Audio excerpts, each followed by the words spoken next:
ನಮಸ್ಕಾರ ಸ್ನೇಹಿತರೆ, ಇವತ್ತಿನ ಒಂದು ವಿಡಿಯೋ ಜನವರಿ 15 ಮತ್ತು 16ರ ಪ್ರಮುಖ ಪ್ರಚಲಿತ ಘಟನೆಗಳ ಬಗ್ಗೆ ಸಂಬಂಧಿಸಿದಂಥ ಮಾಹಿತಿ ಇರ್ತದೆ ನೋಡ್ರಿ. ಯಾರ್ಯಾರು ಈ ಒಂದು ವಿಡಿಯೋನ ಮಿಸ್ ಮಾಡೋಕೆ ಹೋಗ್ಬೇಡ್ರಿ. ಯಾಕಂದರೆ ಅತಿ ಹೆಚ್ಚು ಎಕ್ಸಾಮ್ನಲ್ಲಿ ಕೇಳೋದೇ ಕರೆಂಟ್ ಅಫೇರ್ಸ್ನ ಬಗ್ಗೆ, ಅಂದರೆ ಪ್ರಚಲಿತ ಘಟನೆ ಬಗ್ಗೆ ಅತಿ ಹೆಚ್ಚು ಕೇಳ್ತಾರೆ. ಅದಕ್ಕಾಗಿ ಈ ಒಂದು ವಿಡಿಯೋನ ಸಂಪೂರ್ಣವಾಗಿ ನೋಡಿ. ಓಕೆ, ಬನ್ನಿ ಸ್ನೇಹಿತರೆ. ಮೊದಲನೇದಾಗಿ ಪ್ರಶ್ನೆ ಇದೆ ನೋಡಿ. ನೀತಿ ಆಯೋಗ ಬಿಡುಗಡೆ ಮಾಡಿದ್ದ ರಫ್ತು ಸನ್ನದ್ಧತೆಯ ಸೂಚ್ಯಂಕ 2020 ರಲ್ಲಿ ಯಾವ ರಾಜ್ಯ ಅಗ್ರಸ್ಥಾನವನ್ನು ಪಡೆದಿದೆ? ಈ ಒಂದು ನೀತಿ ಆಯೋಗ ಇತ್ತೀಚೆಗೆ ಏನಪ್ಪ ಅಂತಂದರೆ ಈ ಒಂದು ರಫ್ತು ಸನ್ನದ್ಧತೆಯ 2024 ಎಕ್ಸ್ಪೋರ್ಟ್ ಪ್ರೆಡಿಕ್ಷನ್ಸ್ ಇಂಡೆಕ್ಸ್ ಬಿಡುಗಡೆ ಮಾಡಿದೆ. ಅದರಲ್ಲಿ ಯಾವ ರಾಜ್ಯ ಅಗ್ರಸ್ಥಾನ ಪಡೆದಿದೆ ಅಂತ ಕೇಳ್ಯಾರ. ಮೊದಲನೇದಾಗಿ ತಮಿಳುನಾಡು, ಆಮೇಲೆ ಮಹಾರಾಷ್ಟ್ರ, ಆಮೇಲೆ ಗುಜರಾತ್, ಆಮೇಲೆ ಕರ್ನಾಟಕ ಅಂತ ಕೊಟ್ಟಿದ್ದಾರೆ.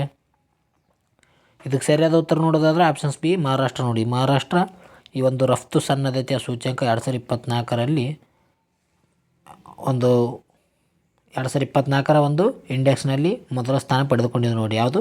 ಮಹಾರಾಷ್ಟ್ರ ರಾಜ್ಯ. ಇದರ ಬಗ್ಗೆ ನೋಡೋದಾದರೆ ಮಹಾರಾಷ್ಟ್ರ ರಾಜ್ಯ ಇದನ್ನು ಈ ಒಂದು ರಫ್ತು ಸೂಚ್ಯಂಕ ಬಿಡುಗಡೆ ಮಾಡಿದ್ದು ಯಾವುದಂದರೆ ನೀತಿ ಆಯೋಗ ನೋಡಿ. ಇದು 4ನೇ ಆವೃತ್ತಿಯಾಗಿದೆ.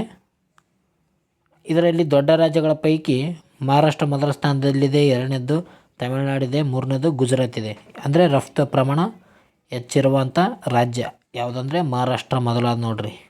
2ನೇದು ತಮಿಳುನಾಡು, 3ನೇದು ಗುಜರಾತ್.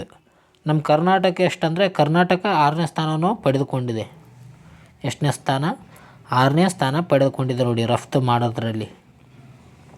ಈ ಒಂದು ಸಣ್ಣ ರಾಜ್ಯಗಳ ಪೈಕಿ ಉತ್ತರಾಖಂಡ್ ಮೊದಲ ಸ್ಥಾನದ ಪಡೆದುಕೊಂಡಿದೆ. ಸಣ್ಣ ರಾಜ್ಯಗಳಲ್ಲಿ ಈ ಒಂದು ಉತ್ತರಾಖಂಡ್ ಏನಪ್ಪ ಅಂತಂದರೆ ಮೊದಲ ಸ್ಥಾನ ಪಡೆದುಕೊಂಡಿದೆ. ಇದು ಪ್ರಮುಖ ಆಧಾರ ಸ್ತಂಭಗಳು ಯಾವ ಅಂದರೆ ನೀತಿ. ಮೊದಲನೇದಾಗಿ ನೀತಿ ಪಾಲಿಸಿ ಇದೆ, ಆಮೇಲೆ ವ್ಯಾಪಾರ ಪರಿಸರ, ರಫ್ತು ಕಾರ್ಯಕ್ಷಮತೆ. ಇವುಗಳ ಆಧಾರ ಮೇಲೆ ಏನು ಮಾಡ್ತಾರೆ ಅಂದರೆ ಈ ಒಂದು ರಫ್ತು ಸೂಚ್ಯಂಕವನ್ನು ನೀತಿ ಆಯೋಗ ಬಿಡುಗಡೆ ಮಾಡಿದೆ. ಅದರಲ್ಲಿ ಮಹಾರಾಷ್ಟ್ರ ಮೊದಲ ಸ್ಥಾನ ಪಡೆದುಕೊಂಡಿದೆ. ನಾವಿಲ್ಲಿ ಚಿತ್ರದಲ್ಲಿ ನೋಡ್ಬೋದು. ರಫ್ತು ಸೂಚ್ಯಂಕದಲ್ಲಿ ಮಹಾರಾಷ್ಟ್ರದಲ್ಲಿ ಹಡಗು, ಟ್ರಕ್ ಈ ಮೊದಲ ಸ್ಥಾನ ಪಡೆದದ್ದು ಯಾವುದು? ಮಹಾರಾಷ್ಟ್ರ ನೋಡಿ. ನಮ್ಮ ಕರ್ನಾಟಕ ಎಷ್ಟಂದರೆ 6ನೇ ಸ್ಥಾನ ಪಡೆದುಕೊಂಡದು. ಮುಂದಿನ ಒಂದು ಪ್ರಶ್ನೆ ಬಂದಿದೆ. ವಿಶ್ವಸಂಸ್ಥೆಯ 2026ನೇ ವರ್ಷವನ್ನು ಯಾವ ವರ್ಷವೆಂದು ಘೋಷಣೆ ಮಾಡಿದೆ? ಇತ್ತೀಚೆಗೆ ಯುನೈಟೆಡ್ ನೇಷನ್ ಏನು ಮಾಡಿದೆ ಅಂದರೆ 2026ರನ್ನು ಒಂದು ವರ್ಷ ಅಂತ ಘೋಷಣೆ ಮಾಡಿದೆ. ಯಾವ ವರ್ಷ ಅಂತ ಕೇಳಿದ್ದಾರೆ, ಅಂದರೆ ಏನಂತ ಘೋಷಣೆ ಮಾಡಿದ್ದಾರೆ ಅಂತ ಕೇಳಿದ್ದಾರೆ. ಮೊದಲನೇದಾಗಿ ಆಪ್ಷನ್ ಸಿ ಕೊಟ್ಟಿದ್ದಾರೆ, ಅಂತಾರಾಷ್ಟ್ರೀಯ ಸಿರಿಧಾನ್ಯ ವರ್ಷ ಅಂತ ಕೊಟ್ಟಿದ್ದಾರೆ.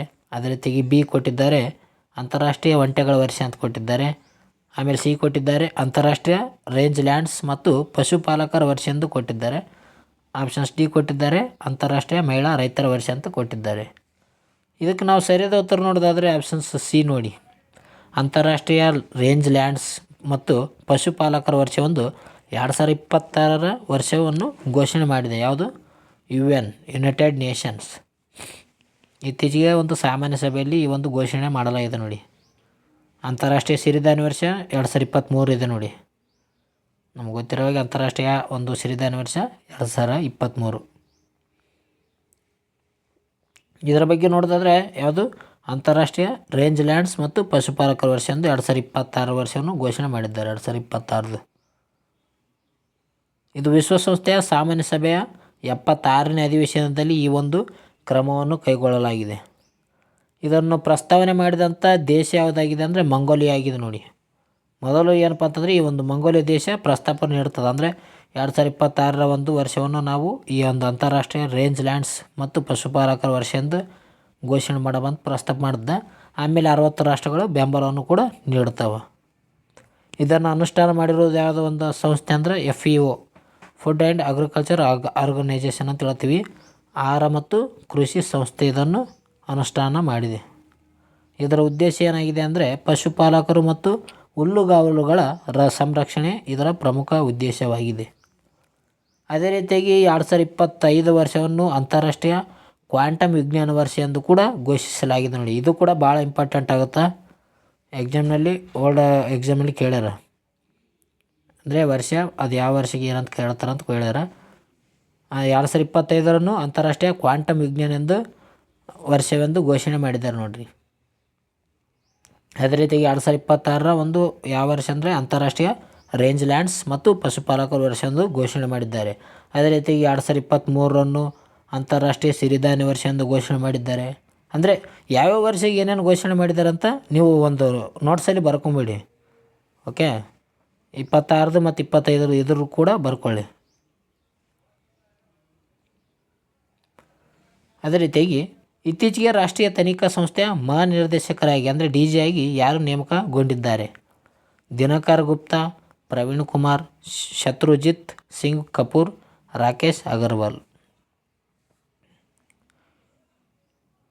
ಇದಕ್ಕೆ ಸರಿಯಾದ ಉತ್ತರ ರಾಕೇಶ್ ಅಗರ್ವಾಲ್ ನೋಡ್ರಿ, ಆಪ್ಷನ್ಸ್ ಡಿ. ರಾಕೇಶ್ ಅಗರ್ವಾಲ್ ಅವರನ್ನು ಇತ್ತೀಚೆಗೆ ಒಂದು ರಾಷ್ಟ್ರೀಯ ತನಿಖಾ ಸಂಸ್ಥೆಯ ಮಹಾನಿರ್ದೇಶಕರಾಗಿ ನೇಮಕ ಮಾಡಲಾಗಿದೆ. ಯಾವುದು? Option C, Rakesh Agarwal. ಈ ಹುದ್ದೆ ಯಾವುದಂದರೆ ರಾಷ್ಟ್ರೀಯ ತನಿಖಾ ದಳ, national investigation agency director general DG. ಇದರ ಅವರು ಅದೇ ರೀತಿಯಾಗಿ 1994 ಬ್ಯಾಚ್ನ IPS ಅಧಿಕಾರಿ ಆಗಿದ್ದಾರೆ ನೋಡಿ. ಈ ಒಂದು ರಾಕೇಶ್ ಅಗರ್ವಾಲ್ರವರು 1994 ಬ್ಯಾಚ್ನ IPS ಅಧಿಕಾರಿ ಆಗಿದ್ದಾರೆ. ಇವರು ಹಿಮಾಚಲ ಪ್ರದೇಶದ ರಾಜ್ಯಕ್ಕೆ ಸಂಬಂಧಿಸಿದಂಥ ವ್ಯಕ್ತಿ. ಇತರೆ ಪ್ರಮುಖ ನೇಮಕಾತಿಗಳು ಕೂಡ ಇದರಲ್ಲಿ ನೀಡಲಾಗಿದೆ. ಮೊದಲನೇದಾಗಿ BSF ಬಾರ್ಡರ್ ಸೆಕ್ಯೂರಿಟಿ ಫೋರ್ಸ್ ಅಂತ ಹೇಳ್ತೀವಿ. ಅದಕ್ಕೆ ನೇಮಕವಾದಂಥ ವ್ಯಕ್ತಿ ಯಾರಂದರೆ ಪ್ರವೀಣ್ ಕುಮಾರ್. ಇದು ಕೂಡ ಭಾಳ ಇಂಪಾರ್ಟೆಂಟ್. ನೇಮಕವಾದರ ಬಗ್ಗೆ ಪ್ರಶ್ನೆ ಹೇಳ್ತಾರೆ. ನೇಮಕವಾದರು ಇತ್ತೀಚೆಗೆ BSF ಪ್ರವೀಣ್ ಕುಮಾರ್ ಅವರು BSFನ ಮಹಾನಿರ್ದೇಶಕರಾಗಿದ್ದಾರೆ. ಅದೇ ರೀತಿಯಾಗಿ ITBP Indo Tibet border police, ITBP ಅಂತ ಹೇಳ್ತೀವಿ, ಇಂಡೋ ಟಿಬೆಟ್ ಬಾರ್ಡರ್ ಪೊಲೀಸ್. ಇದಕ್ಕೆ ನೇಮಕವಾದಂಥ ವ್ಯಕ್ತಿ ಯಾರಂದರೆ ಶತ್ರುಜಿತ್ ಸಿಂಗ್ ಕಪೂರ್ ಅವರನ್ನು ನೇಮಕ ಮಾಡಲಾಗಿದೆ ನೋಡಿ ITBPಗೆ. ನ್ಯಾಷನಲ್ ಇನ್ವೆಸ್ಟಿಗೇಷನ್ ಏಜೆನ್ಸಿ ಸ್ಥಾಪನೆಯಾಗಿದ್ದು ಯಾವಾಗಂದರೆ 2008 ಮುಂಬೈ ದಾಳಿಯ ನಂತರ ಈ ಒಂದು ಸಂಸ್ಥೆಯನ್ನು ಸ್ಥಾಪನೆ ಮಾಡಲಾಗ್ತದೆ. 2008 ಸ್ಥಾಪನೆ ಮಾಡಿದ್ದಾರೆ ನೋಡಿ ನ್ಯಾಷನಲ್ ಇನ್ವೆಸ್ಟಿಗೇಷನ್ ಏಜೆನ್ಸಿಯನ್ನು 2008 ಸ್ಥಾಪನೆ ಮಾಡಿದ್ದಾರೆ. ಇವು ಪ್ರಮುಖ ನೇಮಕಾತಿಗಳ ಬಗ್ಗೆ ಬರ್ಕೊಳ್ರಿ ಒಂದರಾಗ. BSFನ ಮಹಾನಿರ್ದೇಶಕ ಯಾರಂದರೆ ಪ್ರವೀಣ್ ಕುಮಾರ್. ಅದೇ ರೀತಿಯಾಗಿ ITBPನ ಒಂದು ನೇಮಕವಾದ ವ್ಯಕ್ತಿ ಶತ್ರುಜಿತ್ ಸಿಂಗ್ ಕಪೂರ್. ಈ ಒಂದು ರಾಷ್ಟ್ರೀಯ ತನಿಖಾ ದಳದ ಈಗ ಪ್ರಸ್ತುತ ಯಾರು ನೇಮಕ ಮಾಡಿದ್ದಾರೆ ಅಂದರೆ ರಾಕೇಶ್ ಅಗರ್ವಾಲ್ರವರನ್ನು ನೇಮಕ ಮಾಡಲಾಗಿದೆ ನೋಡಿ. ಇವು ಪ್ರಮುಖ ವ್ಯಕ್ತಿಗಳ ನೇಮಕಕ್ಕೆ ಸಂಬಂಧಿಸಿದೆ. ಅದೇ ರೀತಿ ಮುಂದೆ ನೋಡೋಣ. ಮುಂದಿನ ಒಂದು ವಿಷಯ, ಭಾರತೀಯ ಸೇನೆಯ ಲಾಜಿಸ್ಟಿಕ್ಸ್ ನಿರ್ವಹಣೆಯನ್ನು ಆಧುನೀಕರಿಸಲು ಪ್ರಾರಂಭಿಸಿದ ಹೊಸ ಡಿಜಿಟಲ್ ಪ್ಲಾಟ್ಫಾರ್ಮ್ ಯಾವುದಂತ ಕೊಟ್ಟಿದ್ದಾರೆ? ಪ್ರೈಮ್, ಡೀಮ್, ಲಾಗಿಸ್ಟಿಕ್ ಮತ್ತು ಶಕ್ತಿ. ಇದಕ್ಕೆ ಸರಿಯಾದ ಉತ್ತರ ಆಪ್ಷನ್ಸ್ ಬಿ ನೋಡಿ. Options B DIME, DIME. ಇದರ ಒಂದು ಪೂರ್ಣ ಹೆಸರು ಏನಪ್ಪ ಅಂತಂದರೆ ಡಿಪೋರ್ಟ್ ಇಂಟರ್ಗೇಷನ್ಸ್ ಮ್ಯಾನೇಜ್ಮೆಂಟ್ ಎಡಿಷನ್ ಅಂತ ಕರೀತಾರೆ. DIMEನ ಒಂದು ವಿಸ್ತೃತ ರೂಪವನ್ನು ಬರೆದುಕೊಳ್ಳಿ. DIME ಅಂದರೆ ಏನಪ್ಪ ಅಂತಂದರೆ ಡಿಪೋರ್ಟ್ ಇಂಟರ್ಗೇಷನ್ ಮ್ಯಾನೇಜ್ಮೆಂಟ್ ಎಡಿಷನ್. ಇದರ ಉದ್ದೇಶ ಏನಂದರೆ ಸೇನೆಯ ಲಾಜಿಸ್ಟಿಕ್ಸ್ ಮತ್ತು ಸರಕು ಸಾಗಾಣಿಕೆ ಮೇಲೆ ನಿಗಾ ಇಡುವುದು ಇದರ ಒಂದು ಉದ್ದೇಶವಾಗಿದೆ. ಅಂದರೆ ಸೇನೆಯಲ್ಲಿರುವ ಅಂಥ ಒಂದು ಸರಕುಗಳನ್ನು ಇಲ್ಲಿ ನೋಡ್ಬೋದು ನೀವು. ಪಕ್ಕದಲ್ಲಿ ರೈಟ್ ಸೈಡಲ್ಲಿ ಲಾರಿ ಕಾಣುತ್ತಿದೆ. ಆ ಒಂದು ಟ್ರಕ್ ನಾವು ನೋಡ್ತೀವಿ. ಆ ಟ್ರಕ್ನಲ್ಲಿರುವ ಅವರ ಸರಕುಗಳ ಒಂದು ಸಾಗಾಣಿಕೆ ಮೇಲೆ ನಿಗಾ ಇಡುವುದು ಇದರ ಒಂದು ಉದ್ದೇಶವಾಗಿದೆ ನೋಡಿ. ಈ ಒಂದು ಡಿಪೋರ್ಟ್ ಇಂಟರ್ಗೇಷನ್ ಮ್ಯಾನೇಜ್ಮೆಂಟ್ ಎಡಿಷನ್ನ ಒಂದು ಉದ್ದೇಶ ಏನಪ್ಪ ಅಂತಂದರೆ ಇದರ ಕಾರ್ಯವೈಖರಿ ಯೂನಿಟ್ ಮಟ್ಟದಿಂದ ಕೇಂದ್ರ ಕಚೇರಿವರೆಗೆ ಇದೆ, ಹೆಡ್ ಕ್ವಾರ್ಟರ್ವರೆಗೆ ಇದೆ ನೋಡಿ. Real time tracking real time ಇದನ್ನು ಟ್ರ್ಯಾಕ್ ಮಾಡ್ತಿರ್ತಾರೆ. ಅಂದರೆ ಈ ಒಂದು ಸರಕು ಸಾಗಾಣಿಕೆ ಮೇಲೆ ಸೇನೆಯ ಒಂದು ಸರಕು ಸಾಗಾಣಿಕೆ ಮೇಲೆ ರಿಯಲ್ ಟೈಮ್ ಆಗಿ ಟ್ರ್ಯಾಕಿಂಗ್ ಮಾಡ್ತಿರ್ತಾವೆ ನೋಡ್ರಿ. ಅಂದರೆ ಯಾವ ಸ್ಥಳದಲ್ಲಿದೆ ಈ ಒಂದು ಟ್ರಕ್ಕು ಅಂತ ಪತ್ತೆ ಮಾಡೋದಕ್ಕಾಗಿ ಇತ್ತೀಚೆಗೆ ಈ ಒಂದು DIMEಅನ್ನು ಆರಂಭಿಸಲಾಗಿದೆ ಭಾರತೀಯ ಸೇನೆ. ಇದರ ಲಾಭ ಏನಪ್ಪ ಅಂತಂದರೆ ದಾಸ್ತಾನು ಲಭ್ಯತೆ ಮತ್ತು ಪೂರೈಕೆ ಸರಪಳಿಯ ಸುಧಾರಣೆ ಕಾಣುವುದಾಗಿದೆ. ಈ ಒಂದು ಪೂರೈಕೆ ಮಾಡೋದು ಸೈನಿಕರಿಗೆ ಆ ಸರಕುಗಳ ಮೇಲೆ ಸರಿಯಾದ ರೀತಿಯಲ್ಲಿ ಪೂರೈಕೆ ಮಾಡಲು ಈ ಒಂದು ಯೋಜನೆಯನ್ನು ಜಾರಿಗೆ ತಂದಿದ್ದಾರೆ. ಇದನ್ನು ಆರಂಭ ಮಾಡ್ಯಾರ ನೋಡ್ರಿ ಭಾರತೀಯ ಸೇನೆ. ಓಕೆ, ಮುಂದಿನ ಒಂದು ಪ್ರಶ್ನೆ, ಪಕ್ಕುಂಡಿ ಪೋರ್ಟಲ್ ಅನ್ನು ಯಾವ ಕೇಂದ್ರ ಸಚಿವಾಲಯವು ಪ್ರಾರಂಭಿಸಿದೆ? ಗೃಹ ಸಚಿವಾಲಯ, ಮಹಿಳಾ ಮತ್ತು ಮಕ್ಕಳ ಅಭಿವೃದ್ಧಿ ಸಚಿವಾಲಯ, ಗ್ರಾಮೀಣ ಮತ್ತು ಅಭಿವೃದ್ಧಿ ಸಚಿವಾಲಯ, ಶಿಕ್ಷಣ ಸಚಿವಾಲಯ. ಈ ಪಕ್ಕುಂಡಿ ಪೋರ್ಟಲ್ ಅನ್ನು ಪ್ರಾರಂಭಿಸಿದಂಥ ಒಂದು ಸಚಿವಾಲಯ ಯಾವುದಂತ ಕೊಟ್ಟಿದ್ದಾರೆ. ಆಪ್ಷನ್ಸ್ ಬಿ ಮಹಿಳಾ ಮತ್ತು ಮಕ್ಕಳ ಅಭಿವೃದ್ಧಿ ಸಚಿವಾಲಯ. ಇದಕ್ಕೆ ಸರಿಯಾದ ಉತ್ತರ ನೋಡಿ ಪಕ್ಕುಂಡಿ ಪೋರ್ಟಲ್. ಎಕ್ಸಾಮ್ನಲ್ಲಿ ಏನು ಕೇಳ್ತಾರೆ ಅಂದರೆ ಇತ್ತೀಚೆಗೆ ಯಾವುದೇ ಒಂದು ಯೋಜನೆ ಆಗಿರ್ಬೋದು, ಯಾವುದೇ ಒಂದು ಪೋರ್ಟಲ್ ಆಗಿರ್ಬೋದು, ಇದ್ರ ಮೇಲೆ ಕೂಡ ಪ್ರಶ್ನೆ ಕೇಳ್ತಾರೆ. ಅದಕ್ಕೆ ಈ ಒಂದು ನ್ಯೂಸನ್ನು ತೆಗೆದು ನೋಡಿ. ಮಹಿಳಾ ಮತ್ತು ಮಕ್ಕಳ ಅಭಿವೃದ್ಧಿ ಸಚಿವಾಲಯ ಇತ್ತೀಚೆಗೆ ಈ ಒಂದು ಪಕ್ಕುಂಡಿ ಪೋರ್ಟಲನ್ನು ಜಾರಿ ಮಾಡ್ಯಾವ. ಇದ್ರ ಬಗ್ಗೆ ನೋಡೋಣ ಬನ್ನಿ. ಮೊದಲನೇದಾಗಿ ಮಹಿಳಾ ಮತ್ತು ಮಕ್ಕಳ ಅಭಿವೃದ್ಧಿ ಸಚಿವಾಲಯ. ಇದನ್ನು ಉದ್ಘಾಟನೆ ಮಾಡಿದವರು ಯಾರಪ್ಪ ಅಂತಂದರೆ ಕೇಂದ್ರ ಸಚಿವ ಆಗಿರುವಂಥ ಅನ್ನಪೂರ್ಣ ದೇವಿ ಅವರಿಂದ ಈ ಒಂದು ಉದ್ಘಾಟನೆ ನಡೆಸಲಾಯಿತು. ಇದರ ಉದ್ದೇಶ ಏನಪ್ಪ ಅಂತಂದರೆ CSR ನಿಧಿಗಳ ಮೂಲಕ ಮಹಿಳೆಯರು ಮತ್ತು ಮಕ್ಕಳ ಕಲ್ಯಾಣ ಮಾಡುವುದಾಗಿದೆ ನೋಡಿ. ಈ ಒಂದು CSR ಅವರ ನಿಧಿಗಳ ಮೂಲಕ ಅಂದರೆ ನಿಧಿ ಹಣದ ಮೂಲಕ ಮಹಿಳೆಯರು ಮತ್ತು ಮಕ್ಕಳ ಕಲ್ಯಾಣವನ್ನು ಮಾಡುವುದಾಗಿದೆ.